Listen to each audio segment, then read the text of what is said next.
everybody, welcome to the Faith and Fandom podcast, here with our fourth episode, and I'm here today with, Chris Poirier. I can never say your name right. Well, that's fair. That's probably why you asked me, but I'm used to that, so that's fair. I usually land somewhere around Poirier. That's much better than most people calling me asking to sell car insurance or new warranties for my car, so that's fair. It's good. Mine's just as bad. Right. I pretty much abandoned my last name just under the fact that people that know me 20 years still say my name wrong. But yeah, so we are here today, and we are going to discuss lots of things. Comics are going to be on the forefront of it, and so Chris, just to kind of fill people in on who you are and what's going on in your life. When I met you, you were I think I met you at Oak City Comic Con. That's correct. Yeah, from 2 years ago. 2 years ago, and at that point in time, you were getting out of the military. Yeah, I was actually in the process of getting out. It's kind of a long educational story, but I had been in as a chaplain candidate, and that was in Maryland before I came south to start seminary at Southeastern, which is what brought me to the North Carolina area and into your domain. Mm-hmm.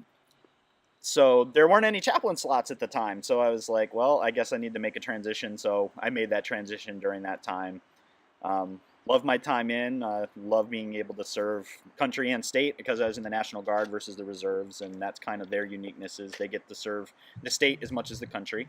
But God had other plans, and he put me on the path to do seminary and do it full time. So my wife and I relocated in late 2013 to go to Southeastern full time and work on my MDiv. And just this past May, God was good, allowed me to pass Hebrew, and I actually graduated with my MDiv in May. So, you know, that part of the life has closed, and now we're on to what's next. So, how do you go from military to getting your master's in divinity to managing a comic book shop? So that's a great question, and I do get that one a lot. But kind of around the time that I met you was when I came into contact with the geek world, if you will, in North Carolina, and that of Ultimate Comics and of the North Carolina Comic Cons and everything. So that got me involved in saying, oh, there's really cool things happening here. So I started volunteering. And that seems to be the pathway for a lot of folks, especially in our organization, is they volunteer for something, whether it's Free Comic Book Day or helping out at one of the cons. And I guess, again, God opened the right doors. I impressed the right people and said, hey, I could use a couple bucks while I'm finishing school. And I came on and started working just the stores, you know, doing normal comic book stuff, pulling stuff for subscribers, helping folks find new comics, bagging and boarding, like literally is the cornerstone of the entire comic book industry, Which is, you know, appreciated because there are some stores Yep. that don't bag and board, Yep. or they charge extra for bag and board. Right. Well, the truth is most of ours do as well, but the goal is to inform people of that we still think it's the best way to put it on the shelf, obviously. Keeps everything protected while folks are going through it. And then if you don't want it, then that's cool. But yeah, that's all part of the business, if you will. And then just as the turn of the year occurred earlier this year and a few months in, did Oak City as an employee as opposed to a volunteer this year. And then soon after that, when graduation was looming, it was, so you're going to like leave us and take a church, right? And I kind of stopped for a moment, and my wife and I really prayed a lot about it. And we're like, well, if God presents a church and a pulpit, then we're certainly going to consider it. But at that time, that was not in the cards. That honestly, we had kind of fallen in love with this concept of engaging a group of people that not a lot of folks are. And after meeting you and seeing the stuff that you've been focusing on, really exploded no, this is a place that we should be bringing the light of Christ into. And there's other weird people like me, like you, that enjoy this stuff and think there's a lot of good and redeemable qualities that can be done here in comics. And I know we're going to talk about that today, so I won't steal the thunder now. That we doubled down and said, no, managing and or stepping into a larger role is what God had in mind. And my owner just said, if you want it, it's yours. And I stepped up to the plate and took over right around May, June. So there's no hard feelings or discouragement or anything of feeling like your time was wasted or you're not doing your best right now. Wow. Any of that? I mean, at times, I definitely have my own self-doubt, but I really honestly have felt like that's more spiritual warfare, to be completely honest. That's me being challenged. That's not God saying, hey, whoa, what are you doing here? Because especially lately, I've seen the opportunities I've had that I am making a difference where I am. And a lot of that has to do with I had to go to seminary to get here and to get into the process that led me here. So, like many God stories, if you will, on the outside, it doesn't look like it makes any logical sense whatsoever. But the really cool part is I touch people each and every day. Every millisecond we're open in the shop. No, you're talking like emotional and yes, spiritual. emotional, physically and otherwise. The restraining orders are pending, but that's something entirely different. Like on a really awkward life story. For a while there, I worked at Bath and Body Works. This sounds like an awkward setup. Continue. I worked at Bath and Body Works. I'd worked at Walden Books, and they put in a Bath and Body Works across the hall from us. And the manager there was a little sweet on me at Bath and Body Works. This is pre-marriage and everything else, and she hired me and my best friends to unload the tractor trailer for their store, and they paid me better to unload the trailer than they did after years of working at a bookstore. Okay. And so they said, I again think I only got this offer because she was sweet on me. She offered for us to stay. And so, I spent probably about 3 months as a lotion jockey, aproned up, the whole deal. But at that point in time, Bath and Body Works had a policy that you had to physically touch every person that walked in the door. Wow. And for whatever reason, she put me as that primary toucher. So it was my job to high five, handshake, shoulder tap. But the desired goal was to rub lotion on someone's hands or to massage stress oil into someone's temples. And I don't know about you, but like I expect that kind of thing from like a cute, basic girl at a Body Works, not a hefty Latino character to be doing that. So, yeah, that's my awkward touch for business. Other than the fact I'm containing every ounce of my ability not to completely break down at this moment, I only have one question. Go for it. What title did you give yourself on your resume for this position? Dude, I don't think I ever put this on my resume. I'm starting to understand why. It's just I don't like Bath and Body Works front door toucher. Yeah, front door toucher. Inappropriate contact distributor. Yeah. Interestingly enough, I haven't had a secular job since then. So it didn't matter. That's fair. I've had like the screenwriting and stuff, but like right. Not anything I've actually had to apply for.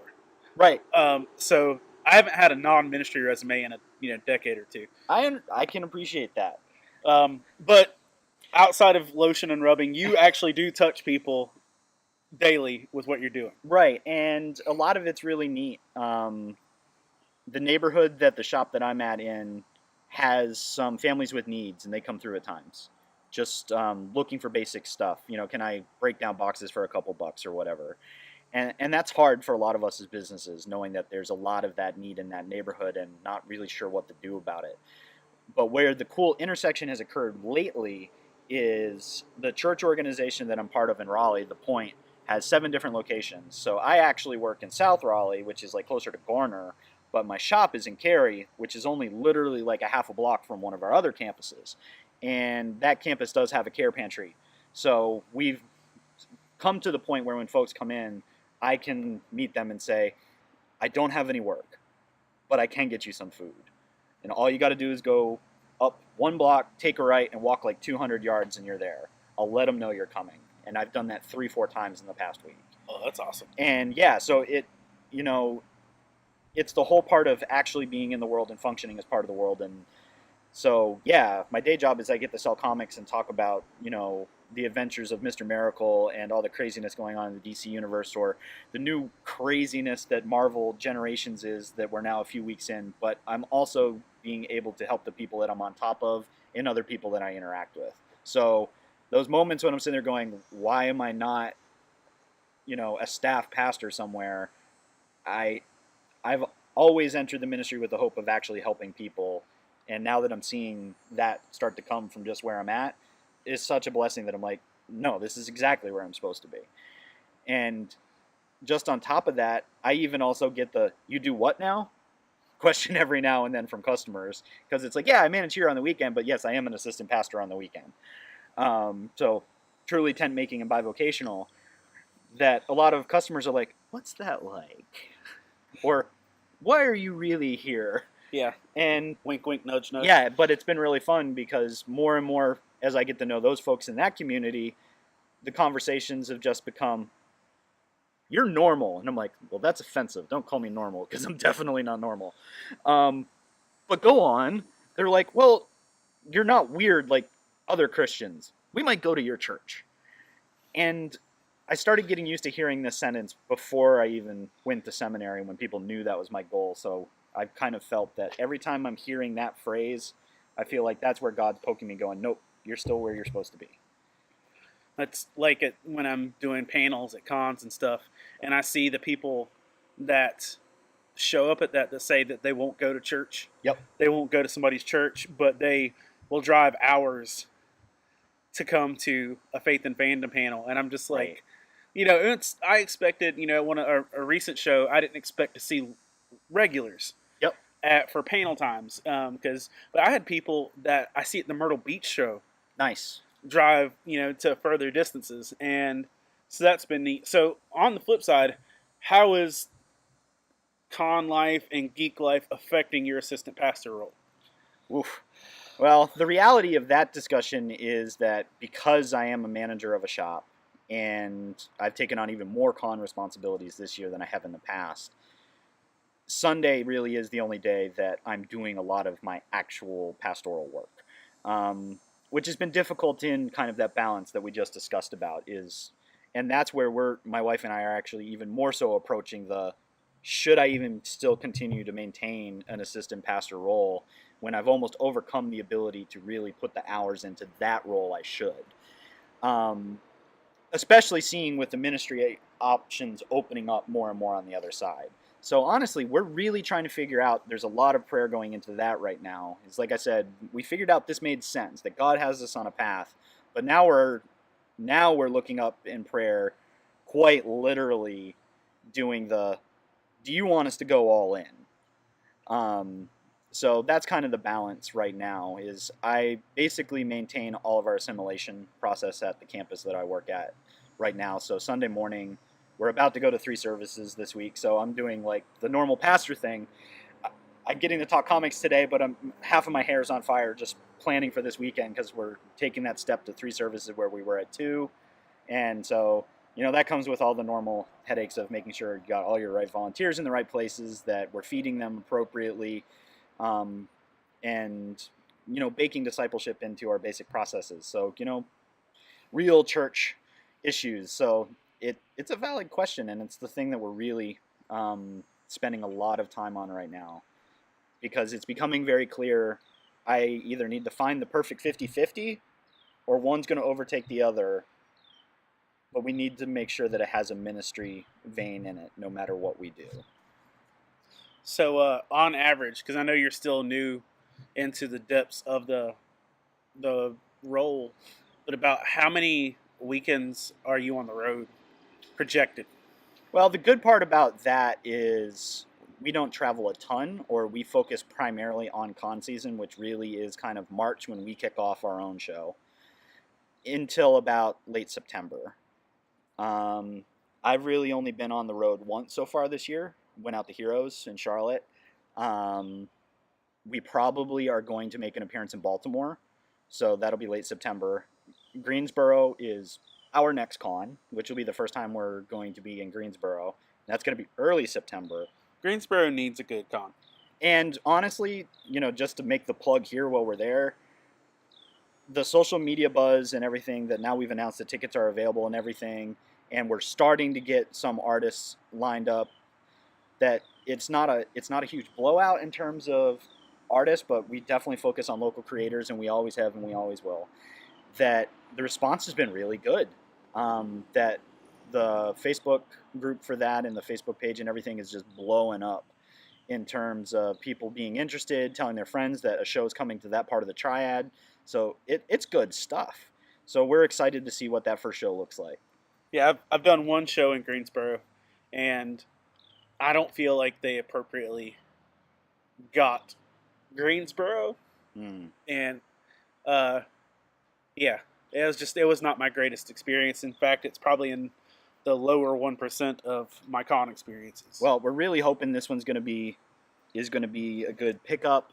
I know that a lot of engagement has taken place already with a lot of the local shops, that this is going to be a lot of us going in hand to hand. So the folks that really understand who's there, where they're raising up a lot of their volunteers organically. Like one of their first volunteer meetings is actually tomorrow, from what I recall, and Geeksboro is hosting. Yeah. So man, I love Geeksboro. Yeah, and so all the right little groups of people are aligning by the looks of it for this show. So I have big hopes that. Are you guys working with Acme or? Yes, that particular show has. We have a relationship going into that one, so that was kind of the goal, is to have someone on the ground that had that local invested interest, much like we have the local invested interest in Raleigh and in Durham, that we didn't want to go it alone, if you will. Yeah. Now we know we had that guy going, here, take this, and like 40 of your friends, and so far so good. And that's the same type of thing that we're trying to do with both of our other shows, with Bull City in the fall in November and Oak City continuing in March. And I mean, it's been wild. We're already looking at artists for March for the next Oak City. I happen to know who one of like the biggest names we've already confirmed is. No, I'm not telling anybody yet. But let me just say, it's worth your time to wait and to keep an eye out for some of the folks we're going to be announcing. We're really excited to be able to increase our aperture a little, but still be able to keep that local community feel to all of our shows. I mean, because the local community at cons is huge, but it's nice every now and again to, just bring in like at least a heavy hitter. Absolutely. Because like, I mean, I totally feel the draw to Gerard Way, especially with like his contribution to the comic world and everything else. But I'm a super loser in the fact that I've never heard of My Chemical Romance song, and I've never read any of Gerard Way's stuff. I have autographed stuff, right? But I haven't read it, and like because you guys had that autographed issue at NC Comic Con last year, and I totally picked that up. But like, absolutely, I haven't read it yet. So I mean, he's been cool, but honestly, like my first time at NC Comic Con was for John Barrowman. Yes. Now I was already vending when they announced John Barrowman, which just made it super cool. But well, it's been great. And I missed the year with George R. R. Martin too. That's yeah. I kicked myself about that, but I hadn't started yet.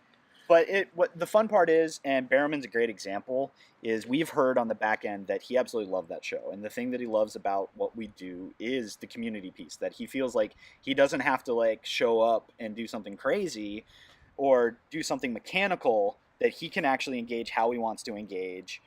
And he's asked to come back, and we're really, really hopeful that that may be the case in the next year or so. Because we love it when we hear artists and creators say, we want to come back because. Yeah. And the because is almost always because the fans are awesome and because that community has definitely established itself as community. And that's definitely what we're going for. So I consider myself blessed to be now part of that process of now being able to look at community building from that respect and to try to bring folks together around this thing that we enjoy, that's incredibly nerdy and so good. So I asked you if you felt like you were kind of like missing your place or anything with this, but in all reality, I'm super jealous of where you're at in your life because like I don't have a bucket list of things. I kind of checked off my list. I thought I wanted to go to San Diego Comic-Con. Sure. But I've come to realize I don't, just because I don't need that kind of crowd in my life. I get anxiety with that kind of volume, and Sure. the travel and everything else. I'm going to Dragon Con next month. Yeah, God, Next month. Oh gosh, Well, it's next end of the month, really. Shh. Yeah, it's Yeah, August. it's It's this. August, September. It's Labor Day weekend. I'm going to Dragon Con, and honestly, That's like, awesome. I'm two shakes away from just canceling my hotel and stuff because, like, I don't know. I just don't. I'm not loving it, but I'm going. But you know, See, that's on my short-term bucket list because I haven't made it to Dragon Con, and I know it's not going to be this year. yeah. Well, depending on the tent color, you pass for me. Right? Mm. Just yeah. You get some spray tan. Yeah, some spray tan. Just roll out with that. Because I don't, you can take my ID. But yeah, just little red highlights on the ID. Right? But with Dragon Con, I've got stuff like that. But one of the things I really do want to do eventually is I want to own a comic book shop. Yes. Like I've got this mapped out vision in my head of what it's going to look like, the atmosphere, like legit. It's going to be called Thrilling Heroics. Nice. And there will be a Jane Cobb on the front door. Yes. That's going to, with the hours, it's going to say it's time for Thrilling Heroics, and it'll have it right under the hours sign. And my wife, my wife caters and bakes and does all sorts of stuff when she has time, and we'll have like a little region with like fresh baked goods and like a snack area, old school video games, to build, as you and I were discussing earlier, the community atmosphere of it. And I always want to do that, and like I came really close about a year ago of taking that plunge. My friend David Powers, who is actually going to be on the next podcast we do. Nice. He's about to publish a Faith and Fandom style book. In fact, it may have come out yesterday. I might be sleeping on it, but or it might not have. To the interwebs. But it's Game of Thrones versus the Bible. Ooh. And it's a Faith and Fandom style book, but all Game of Thrones. And he took one of the Faith and Fandom Game of Thrones chapters and threw it in there. But he sold an entire comic book shop worth of comics, and he was offered to sell it to me, and I was going to buy them, put them in storage until I could find a building and open up. Because if I remember correctly, like Alan, from reading a post earlier this week, he started out the shop with just his personal collection. Yes. And like literally, that was my concept. Yep. I would buy David's collection because he sold. He had an entire U-Haul that he sold for $3,000. Oh wow, that's a good deal. And not gonna lie.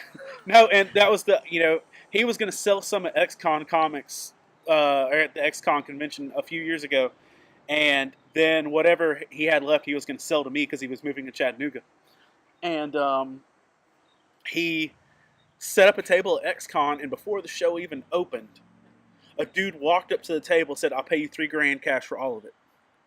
So he literally took $3,000, stuck it in his utility kilt, and walked away. And so there went my dreams of starting a comic book shop. But it does appear Game of Thrones versus the Bible is available on the Amazon. So and in Kindle format, etc. So yes, it is available. It is available. So and it comes up right next to Faith and Fandom. I'm sensing some synergy there. Okay. So he'll be on next week, but that was kind of a goal. But on the flip side, I don't feel like I would actually enjoy the logistics and the grind. I think I want to own a comic book shop, but I don't want to. I don't want to do the work. That makes me sound like a lazy punk. No, that seems fair. I think, I hear a lot of synergy from folks that I remember growing up with in college. I wasn't a believer in college, so I had all those friends that are like, I really want to own a bar. And then you always meet that one guy that, bought the bar after they graduated college, and they're like, this is hard, there's these licenses I have to get, I have to hire employees, there's all these rules I have to follow, I have to order stuff. And they're like, I thought it was just going to be owning a bar. Then I met comic book people, and they're like, man, I just wanted to read comic books like a day early before they came out. This is hard. There's a lot of work to do, and we have to have employees and events and everything. And so I get that. I can appreciate that. I guess I found my happy spot.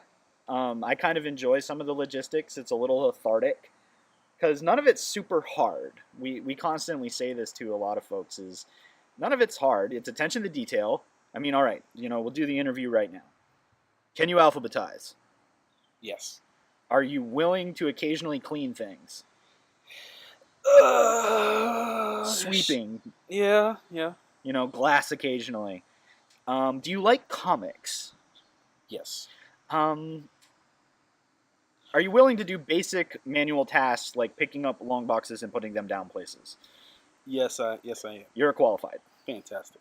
So it's more so that attention to detail piece, and I'd say, much to your point, the hardest thing that I've kind of come to understand on the management side of a store is just ordering stuff.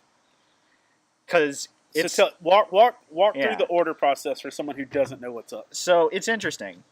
First of all, the one thing that a lot of folks don't realize is there's only one distributor for comics, And that's Diamond. and that's Diamond. So unless you're getting stuff directly from small, independent, indie publishers where they're literally publishing their stuff and sending it to you, everything else from your big major corporations come through Diamond. Why is that?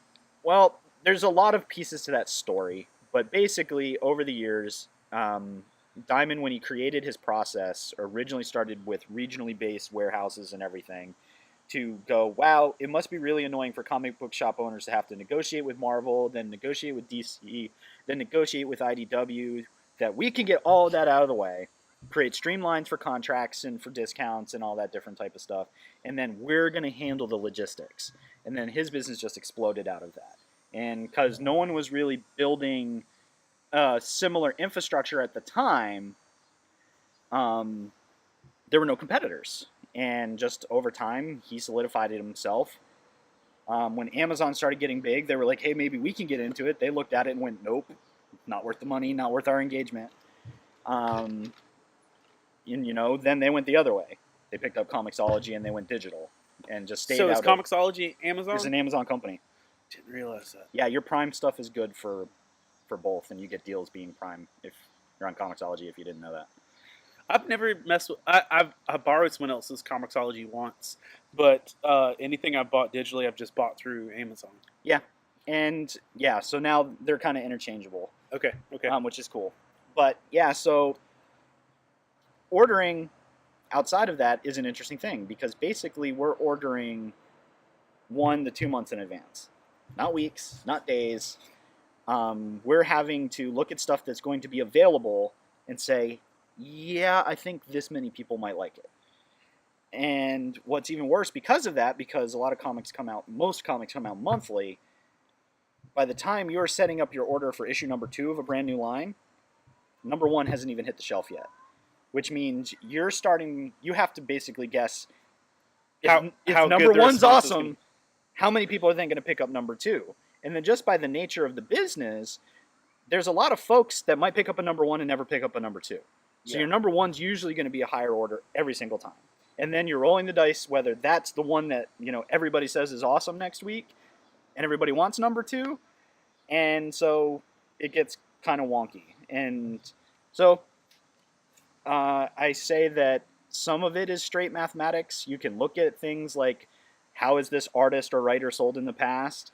Have they written for this particular publisher in the past? Is it a good relationship? If they're crossover events, how many of Deadpool readers are going to read Deadpool Kills the Marvel Universe again?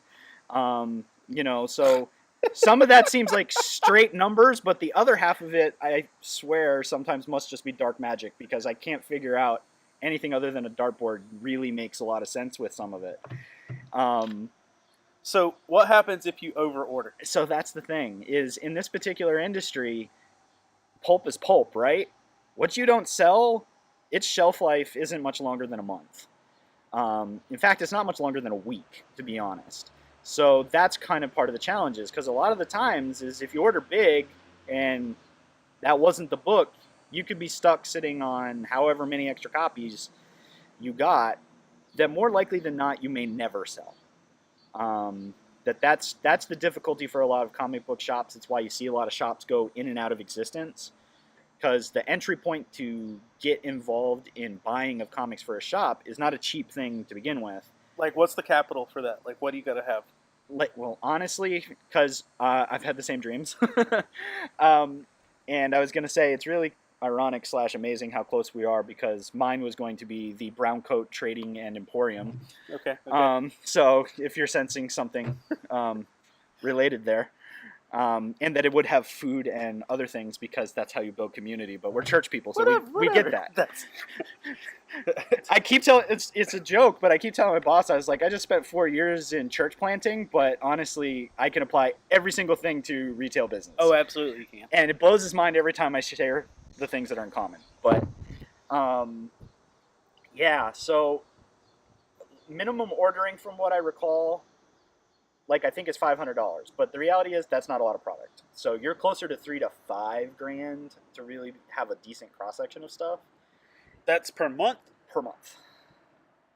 Right, and if you're not selling it, then that's literally paper that's sitting on the shelf, or you're going to discount, or possibly at some point just give away. Now, I know this is a different world, but when I worked in retail at like Walden Books, yep, there was a part of what happened in a retail bookstore, which I'm assuming is nowhere near a comic book shop, that at the end of each month, we were required to rip the covers off of every comic book, okay, and mail the covers back and toss the bodies. So this is true.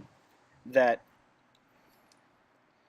it's not 100% true, but there's a few companies that do allow returns, and that's how you do it. Is you have to rip off the covers and destroy the rest of the book to prove that you had it and that you're returning it. Some companies will do that for 100% value. Some will do it for only 50% or less. But truth be told, it's very few companies that do it. And so you're still in a position where you want to try to get your numbers as close as possible, because that's how you're maximizing your cash flow in the business. So that's, just a side story. That's actually how I got back into reading comics as an adult. I gave up on comics with the Clone Saga of Spider-Man in the 90s, just because I was like, bump this. I'm becoming a teenager. I've got more life to live, and the junk is ridiculous to try and keep up with. And I dropped off of comics from the Spider-Man Clone Saga until Batman Hush. Oh wow, so that's a good time to pick up Batman, though. No, it was a solid decade, because I think it was like 93 to 2003. Sounds right. But I picked up Batman Hush because I was ripping the cover off and throwing it away. And it was the issue, I want to say it was 610, was the issue where Poison Ivy had Catwoman almost looked like she was crucified on the cover. Mm. And I remember pulling that issue, ripping the cover off, and I didn't have a work ethic at that point. I have my patented hustle and flow now, but at that point in time, I was a bit of a slacker. And I just remember sitting down after I ripped the cover off and reading that, and I was like, wow, this is so much better than I remember comic books being. And but that was actually that issue, and which is one of the reasons why I hold Hush in such high regard as a trade and as a comic book. I think it's one of the best Batman stories, but I have a lot of love for Hush just because it was my rebirth into comics world. Haha, DC pun. Oh no! I have got 52 others. Oh no! That was terrible. Oh. All right, so why? But so you want to get your numbers right, because if you don't, it becomes money that either you're investing into. I mean, now the benefit is when you get large enough and you can have the benefit of, you might not take a hit every time, is you can then turn those books into something that you can hand out at events, turn over to a local library. How much profit? And I'm not saying this to spoil a trade secret or anything, but how much profit do you make off a comic? Well, I'm not sure where we're at, and I won't get into details just to respect my employer. Yeah, no. Yeah. Love you, Alan. But I know from when I was doing stuff like starting out, Diamond tiers a lot of their stuff in terms of how much you buy and how much you actually get in discount. And basically, like if you were to buy bare minimums, like you are trying to bootstrap and cash start your own business, you're not really going to get much more than a 10 to 20% discount off from cover. Oh gosh. Right, which means your margin is barely that. If you're like the only employee and you're not pulling a salary, then yes, you're making 20% on a comic book. Yeah, so in the pulp itself, that's one of those things of new books generally, just like a lot of typical products are not your primary thing, that for a lot of comic book stores, it's as you acquire back issue stuff of value and resell, the market ebbs and flows in back issue stuff as movies hit. You know, people are like, oh, there's a new, like Captain Marvel, when those announcements were made, and when Brie was announced as the person that was going to be doing that going forward, the first appearance of Carol Danvers as Captain Marvel. Yeah, I just saw your brain click. It's Avenging Spider-Man, and it was early in that line, and of course, half of the people just went, "What's Avenging Spider-Man?" It's like, right. But yeah, that's where she shows up and does a two-part story with Spidey, and that's the first time you actually see Carol Danvers as Captain Marvel. So that's going to be that piece of history. And bear with me on my yeah. What was she called before she was Captain Marvel? Miss Marvel.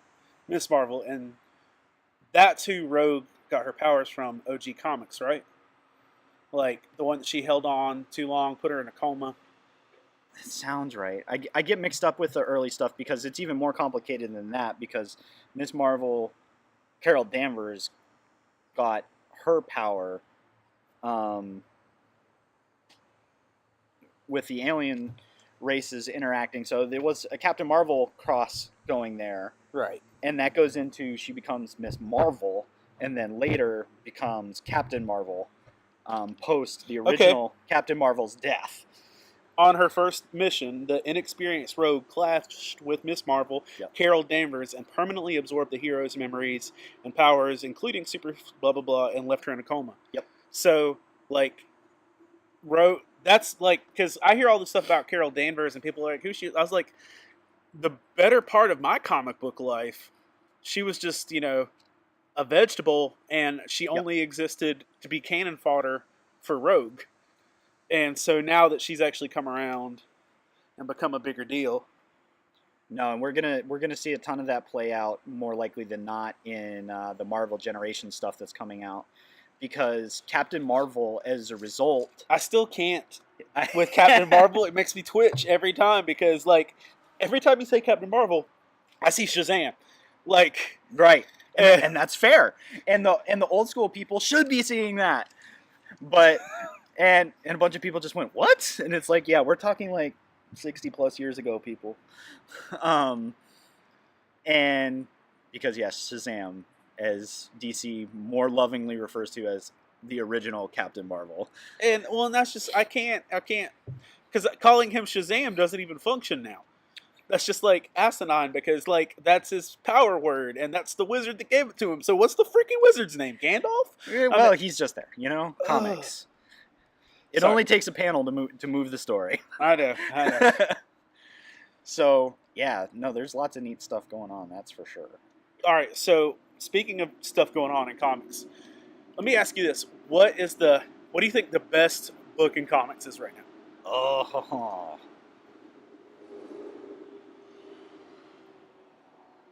Man. Like, what are you personally reading? I see you post stuff all the time. Yeah, I post a ton of stuff, and that's the hard part of, like, being in a comic book store every week, is I'm reading some stuff that I don't even really like, but just to know what's going on and to feel the pieces. Well, when I worked in a bookstore, you're required to read every bestseller. I believe it. Yeah, it's... And so, but, no, a lot of my personal favorites right now, Batman has been really solid since King has taken over. So surprising. I didn't even know who that guy was. And ironically, I was the same way, and then had a bunch of people that were like, oh, you you ignorant fool, it's the guy that wrote the Vision. And then I was like, I got to go back and read the Vision. I'm a terrible person, apparently. Yeah. So I went back and did that, and I'm like, wow, this makes a lot more sense now. So his run on Batman's been great. And, of course, I picked up Batman starting in New 52. I was really late to the game in a lot of comics and stuff. That's the other thing that surprises a lot of people is I wasn't actively reading until about 3 years ago. Okay. Again, that I guess it's probably safe to say I was a movie convert, which is Okay. near heretical for a lot of comic book people. But I fell in love with the reading and everything, so I picked up right as New 52 Batman was ending with Endgame. So the new Joker story, what went into super heavy in the real weird Jim Gordon storyline, yeah, that everybody loves or hates. And then I didn't hate it. I didn't hate it either. Like at first I was like, this is weird, and then I was like, this is actually really cool. And then picked up everything Rebirth, everything, but Batman stuck, Flash stuck. And then some people are like, okay, if you didn't, you should be reading. And I picked up Super Sons. Super Sons is really, really good. It's fun. It's not just that it's fun, it's that it's very clear that it's going somewhere, and that there's a redemption that's going to take place in John. Like, someone asked me this recently. They're like, why are they just beating up on Superboy, like, relentlessly? And I'm like, can't you see it? It's like they've been giving you the threads that a redemption... He's going to be the hero very soon. And Damian's going to be sitting there like, still a moron. But yeah, but I love the two of them together, though. Right, and that's been really fun.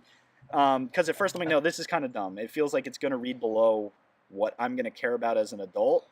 And then I started reading it, and I'm like, no, this is actually really, really good.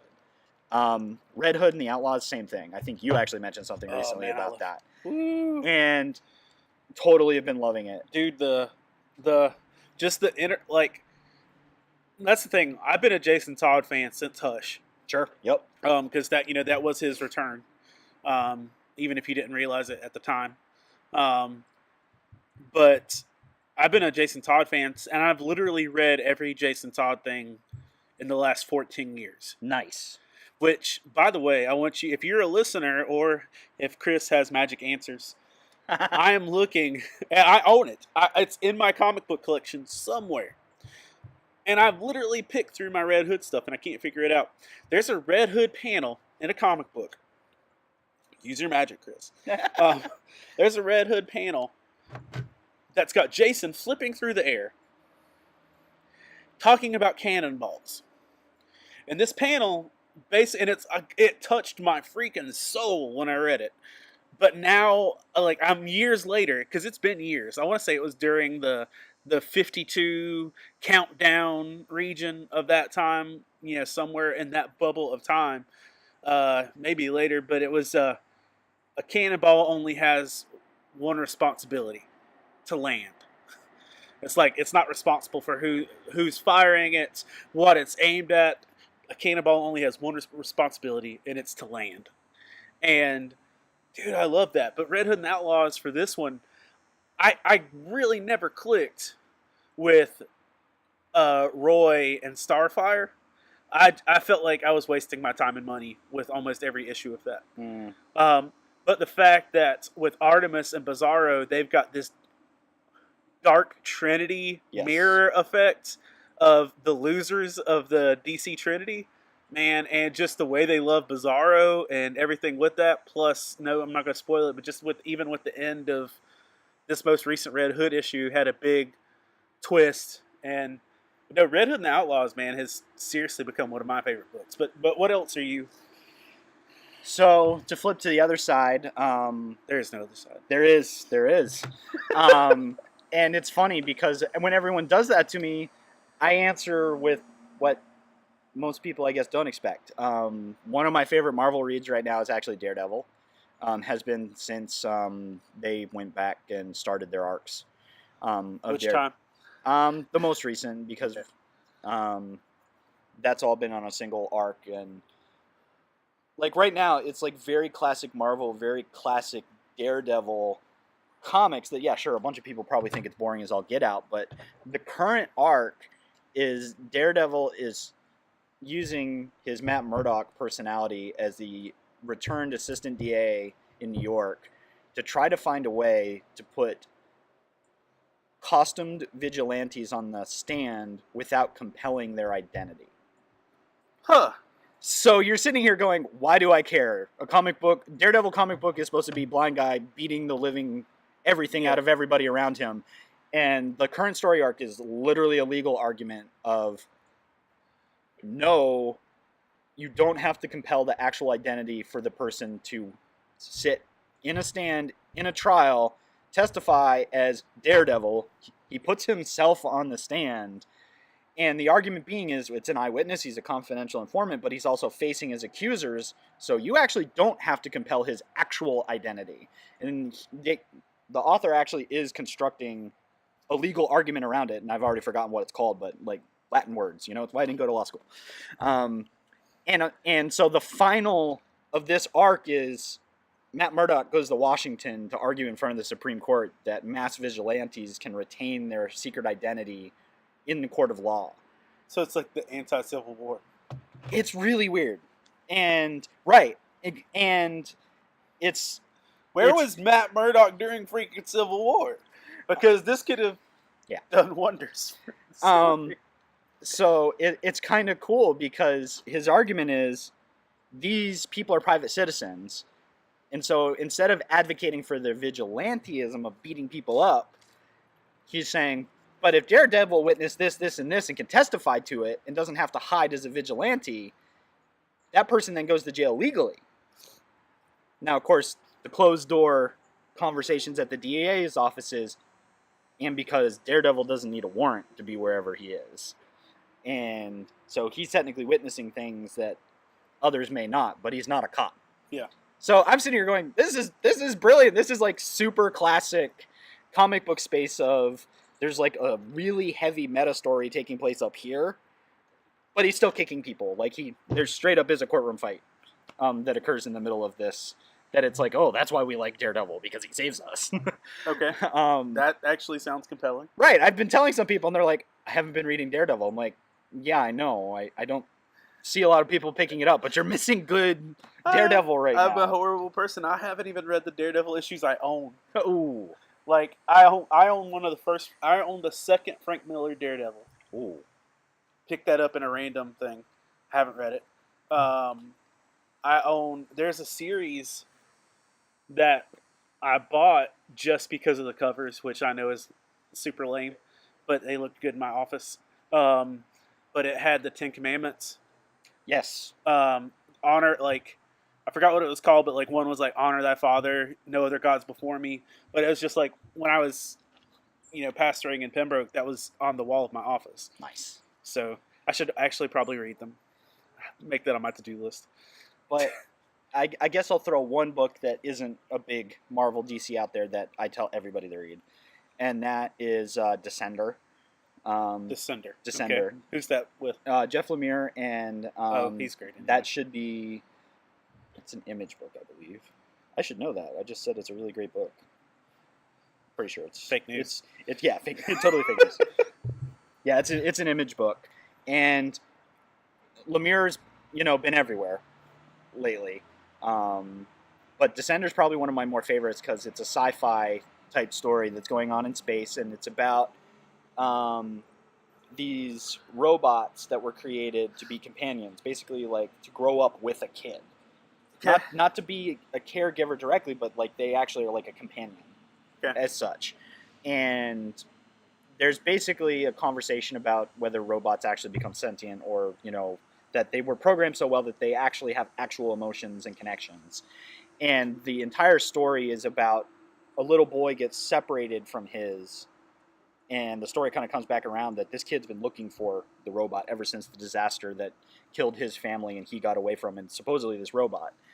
And the middle of the story, they do find each other, but the greater arc of there's been this overhanging issue that robots have attacked humanity once and will it again. So it's, again, they have this personal story between an individual and his companion. If he remembers his childhood or not, and the disaster that occurred, and that the rest of the robots have come to the point of kind of like Ultron, of basically saying humans are the problem in the universe, so we're going to fix that. Yeah. So that's currently unfolding, but it's one of the first books that I've read in a really long time that I hit the end of, I believe, the second trade. There's 3 trades out of it, and I put it down, and I was like, okay, I just got like 100% of the feels. Not just wow, emotional, but like I'm angry, sad, care about all the characters, and I was like, this is just good storytelling. Okay. So I tell people, because some people come in and they're like, nothing with a cape. Okay, I can help you. And then other people are like, none of that indie garbage that doesn't have capes, and I'm like, all right, to each their own. But that's what's been really fun about those pieces. And the main thing with, best book or whatever is I just tell people, what's the type of stuff you like to read? I can probably find you someplace to plug in and to start reading and see if that's the thing you want to do. And that's what's great about comics is there's so many artists out there, there's so many writers telling so many different stories that we could probably find you someplace to get engaged. And fandom comes from that. By the way, I did pick up Mr. Miracle. Yes. Was not expecting all that. I don't think anyone did. I was not expecting that at all. That had some depth to it that I was not ready for. And I don't know if you read it. And this would be a backstory, definitely worth reading. Final Crisis Revelations. On the Faith and Fandom end of the spectrum. Yep. It's dark side, anti-life equation, the whole thing Yep. that we're dealing with now with Mr. Miracle. Yep. But it goes out. The whole Earth is covered in the anti-life equation. Huntress, the Question, and God's embodiment of mercy against Darkseid and Vandal Savage, who is wearing the mark of Cain. So there's tons of biblical references, but you know how the Spectre is God's spirit of vengeance? Yes. There is a polar end of that. I don't remember what her name is. I'll need to go back and read it. Oh, man. But she's God's embodiment of mercy. And so you've literally got the 3 of them taking on the world. But it's not just random bodies, it's the superheroes. Yes. So like a demon-possessed anti-life Wonder Woman versus Huntress. And the Question. Straight up, Chris's read of the week is definitely Mr. Miracle. We've sold through all of our copies. The entire comic book world went, it's a King book. It's going to sell well. We ordered up on it. We did not order on it. No one did. Well, it's honestly, and I know it's the cover thing, but it had a great cover. Okay, so it was intriguing as crap. It's not just that. I'm rather unapologetic. Nick Darrington did the cover. Nick is a great artist. So fanboy alert. I met Nick a year ago at Bull City because that was his first con. He was picked up by DC's Young Animal to do Doom Patrol. So he does a majority of the insides of Doom Patrol currently. But the guy is just massively talented. And so his star rose as more of the Doom Patrols got out. But the guy just has that knack for old school characters. Yeah. That he's got, like a couple of us said, it's not quite Kirby, but it's got Kirby It had as some elements. Oh man, it had some Kirby-esque elements. And I'll tell you what, because not just fanboying on Nick, but if you just want to see an artist that's amazing at his craft, follow him on Facebook, because he does like a drawing a day. And he'll just be like, hey, I randomly drew this at lunch. And you're just like, I don't have that much artistic capability in the tip of my pinky. Yeah. And like it's really cool. So when we saw him get picked up for stuff, a lot of us were like, man, we want to see you on the inside of some of these books. But it's great because he'll be doing most of the covers, or at least the A covers for Mr. Miracle. It's like Afua that I met through. Same thing. Yep. Like, what? She's supposed to be an All-Star Batman, right? Has that happened yet? I don't think it has, because I keep looking for it and I keep not seeing it. Me too. Me too. But yes, she's definitely supposed to be in that line and doing similar work there. And Afu is another great example. Just besides the fact that the art is amazing, is both Nick and Afua love their fan bases. Vincent has a huge crush on Afua. I believe that. That's fair. That's well founded. You can say that I told him that that's okay. That's totally His wife okay. knows too. It's cool. Oh, it's cool. that crush precedes his marriage. Oh wow. So that he's only been married a year. That crush precedes that. Okay, so it was written into the vows or something like that, or not quite. It was on the subtext It was of the the subtext. wedding contract. And when I go to cons, no.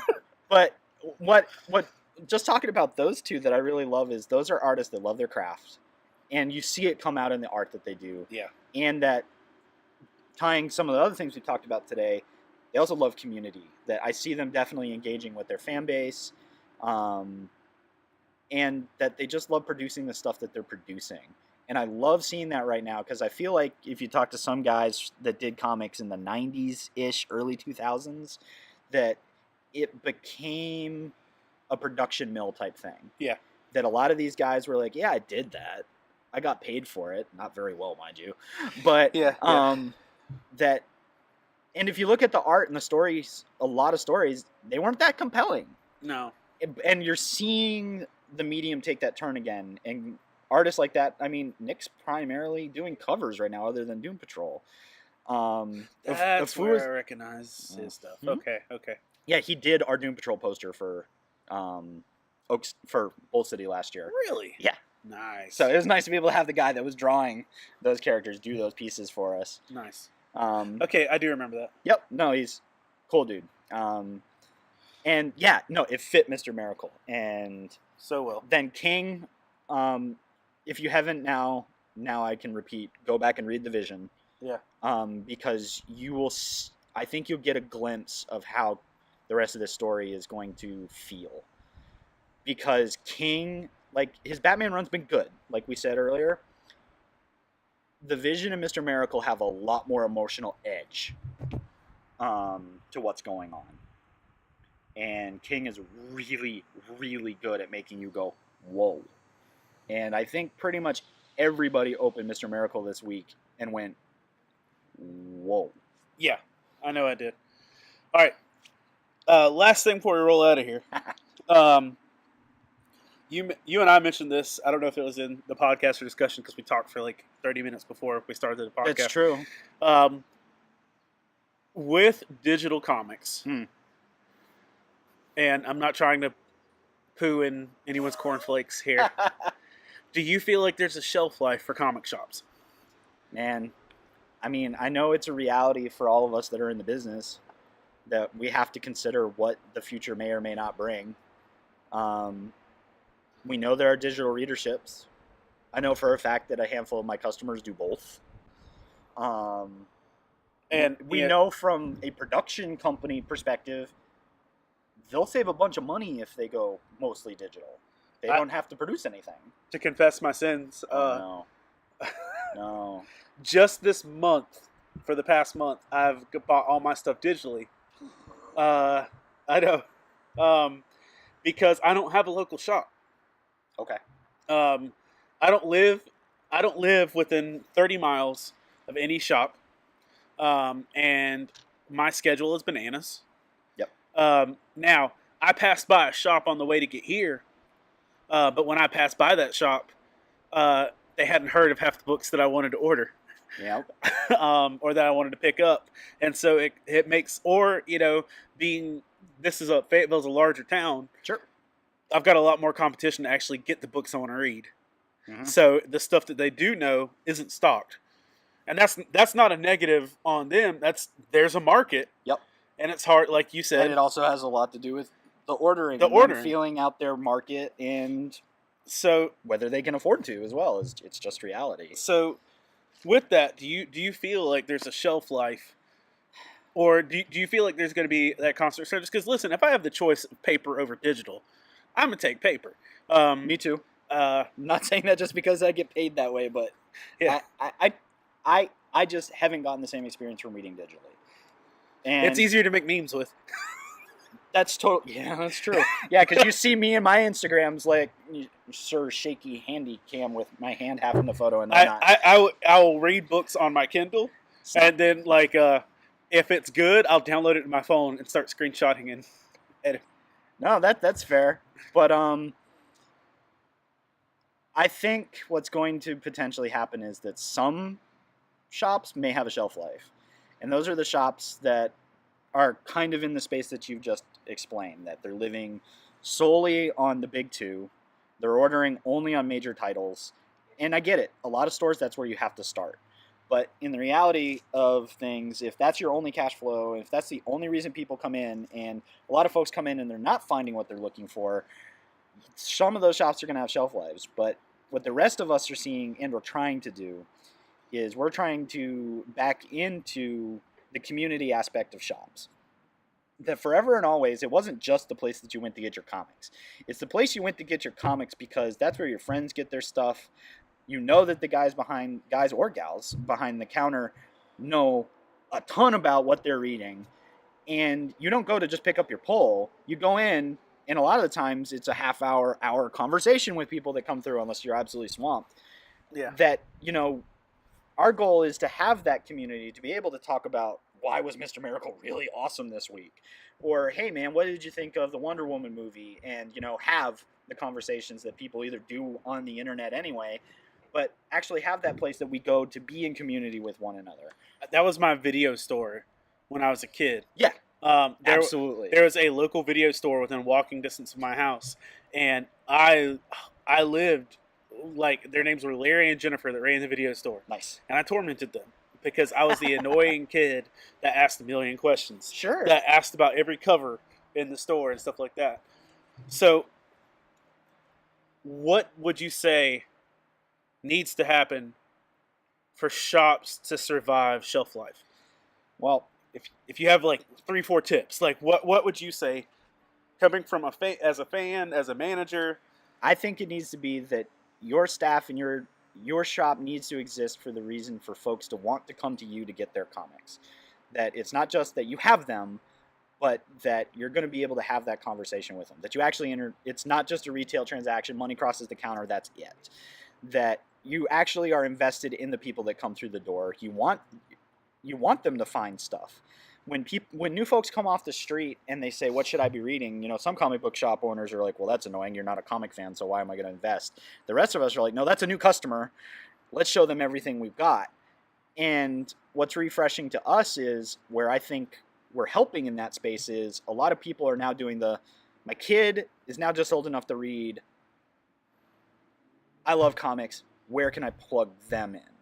So I think for us, and we've been doing really well with it, and I know some of our friends in the Triad have been doing it as well, is comic book shops have been investing in all ages or family level books and having dedicated places in their stores so that it's not just the place that, teenagers or adults go to get their adult comic books. It's that you can hit the spectrum. Well, I can honestly say this.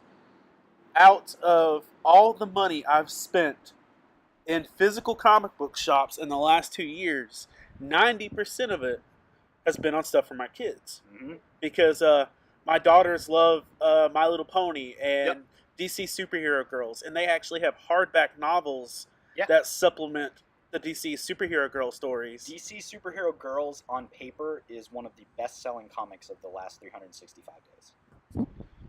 I believe it. There's a reason for it. But I think that speaks to what we can do in the retail spaces. So, believe it or not, family-friendly matters. So that's part of your community building, right? That you're not just hyper-focused on one group, but you can answer to a broader range. I think the other thing is events. And I'm not just saying like midnight releases or anything like that, but Free Comic Book Day is once a year, but it's an opportunity for a shop to really showcase. And we almost go to levels of putting on a mini con that will bring in vendors. No, and I've really appreciated watching what you guys do with bringing in local artists if we have them, and we do have a ton here. We're blessed with that. So that we can say, okay, cool, come get your free comics, but also meet some guys that are hustling right now to get found or love this industry so much that this is what they do. Or this is their side thing, so that people can see not just the finished product, but people that are in the process of that product. And we found that community really loves that, and even more so, they love it when they can say, hey, that guy's from local. Right. And we've got a bunch of guys we can do that with. And there's a lot of comic book shops throughout the country that a lot of the talent is very dispersed geographically. to be able to do those types of things. And then finally is just to kind of engage with the con structure a little bit. Now, obviously, we kind of have a unique relationship where we do both. Right. But I kind of like that model insofar as that allows us to do more events potentially, but also makes us an intermingled part of the community where once every 3 to 4 months, we go all out.